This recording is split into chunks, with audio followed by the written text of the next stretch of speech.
Okay, so the relations of thyroid gland.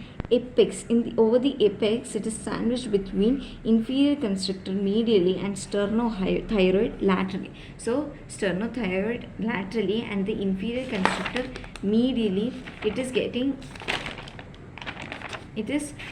is forming, what do we say, a sandwich between both of them. Then that is the apex. Base is by inferior thyroid artery and recurrent laryngeal nerve. Okay, base is by inferior thyroid artery and recurrent laryngeal nerve. Lateral is actually the superficial surface. Okay, so there are three strap muscles from above downwards: sternothyroid, sternohyoid, superior belly of omohyoid, and sternocleidomastoid.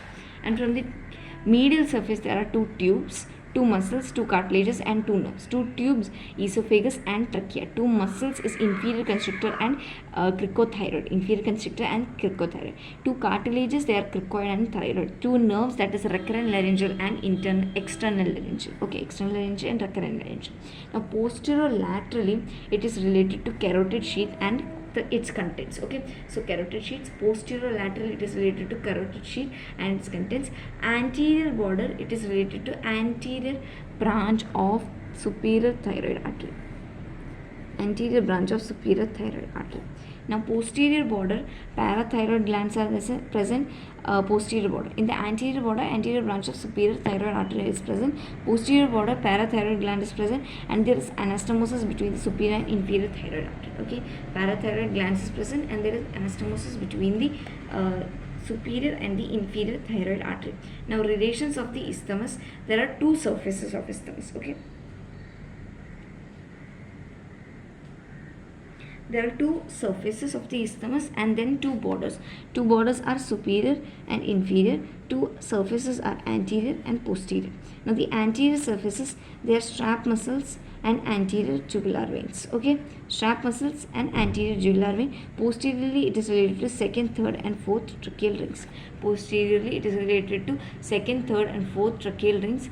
Anterior surface, it is related to anterior jugular veins and strap muscles. Superior border, it is related to the anastomosis of anterior branches of superior thyroid artery, and inferior border, it is related to inferior thyroid vein and thyroidema artery. Thyroidema artery, inferior thyroid. Okay.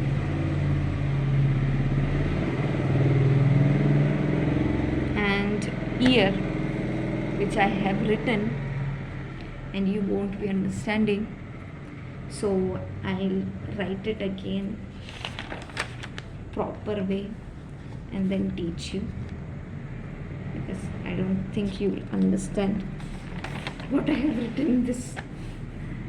Actually I was learning the for a test, so I underlined too much. I usually underline and study. It's good to underline and study. That is a good way to study. You will get, thorough reading when you use your pens and underline or circle something and understand. It shows that maybe you're understanding and you're reading, not just simply underline. Okay, underline the important points with the breaks. Otherwise you will have to read the whole book. If you will underline the words, important words, or the lines which you need to write in your exam and you have to study, then you will be able to save much of your time. That's all. Thank you.